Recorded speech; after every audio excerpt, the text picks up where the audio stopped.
അണ്ണ വക്കീലണ്ണ, ഈ മുസ്ലിങ്ങൾക്ക് 4 എണ്ണൊക്കെ കെട്ടാൽ യോഗം തന്നെ ഏട്ടാ. എടാ ചുമ്മാ കിടന്ന് പിടയ്ക്കാടാ, മാനക്കേട് തന്നെ. ഇപ്പോൾ തോന്നണ പോലെ 3, 4 ഒന്നും കെട്ടാൻ പറ്റില്ല. അഥവാ കെട്ടണമെങ്കിൽ ആദ്യ ഭാര്യയുടെ സമ്മതം വേണം. ഇനി 3ാമത് കെട്ടണമെങ്കിൽ ആദ്യ ഭാര്യയുടെയും 2ാം ഭാര്യയുടെയും സമ്മതം വേണം. ഇനി 4ാമത് കെട്ടണമെങ്കിൽ ആദ്യ ഭാര്യയുടെയും 2ാം ഭാര്യയുടെയും 3ാം ഭാര്യയുടെയും സമ്മതം വേണം. എന്നാൽ മാത്രമേ വിവാഹം രജിസ്റ്റർ ചെയ്യാൻ പറ്റുള്ളൂ. അപ്പം 4 എണ്ണമൊന്നും കെട്ടാൻ പറ്റൂലല്ലേ? ഇവന്മാർ ചുമ്മാ പറഞ്ഞുകൊണ്ട് കിടക്കണതാ. കെട്ടാനൊക്കെ പറ്റും, പക്ഷേ ആ വിവാഹത്തിന് നിയമസാധ്യത വേണമെങ്കിൽ, അതായത് വിവാഹം രജിസ്റ്റർ ചെയ്യണമെങ്കിൽ ആദ്യ ഭാര്യമാരുടെ സമ്മതം കൂടിയേ തീരൂ. അത്രയേ ഉള്ള. പിന്നെന്തിനിങ്ങനെ കരച്ചിലും പിഴിച്ചിലും? രജിസ്റ്റർ ചെയ്തില്ലെങ്കിലും കെട്ടല്ല. നീ കിടന്ന് ചാടാൻ വരട്ടെ.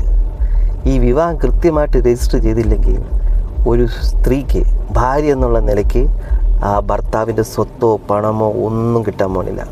വെറുതെ ഭാര്യ എന്ന് പറഞ്ഞ് നടക്കാം. എവിടെ നടക്കാമെന്ന് തേരാപ്പാര നടക്കാം. നിൻ്റെ നെഞ്ചിലെ കല്ലിറങ്ങിയ? എൻ്റെ നെഞ്ചിലെ കല്ല് മാത്രമല്ല, മണലും സിമൻറ്റും എല്ലാം ഇറങ്ങിയിട്ടുണ്ട്. ഇനി അത് വെച്ചൊരു വീട് പണിയണം. വീടിൻ്റെ പാല് കാച്ചിട്ട് ഞാൻ അണ്ണനെ വിളിക്കാം കേട്ടണ്ണ. നീ അങ്ങനെ പോവാതെ. ഇത്തരം കാര്യങ്ങളൊക്കെ പറഞ്ഞു തന്നല്ലേ, എന്നെ ഒന്ന് ഫോളോ ചെയ്തിട്ട് പോ. ഒരു ഛേദമില്ലാത്ത ഉപകാരമല്ലേടാ, ഒന്ന് ഫോളോ ചെയ്തിട്ട് പോടാ. അണ്ണ ഒരു കാര്യം ചെയ്യും, ഇതുപോലെ 1-2 വീഡിയോയും കൂടെ ഇടുക. കണ്ടിട്ട് കൊള്ളാമെങ്കിൽ നോക്കാം. ചുമ്മാ അല്ലേടാ നിനക്കൊന്നും ഇതുവരെ പെണ്ണ് കിട്ടാത്തത്. ഇതൊക്കെയല്ലേ മനസ്സിലിരിപ്പ്. ചീര ചീര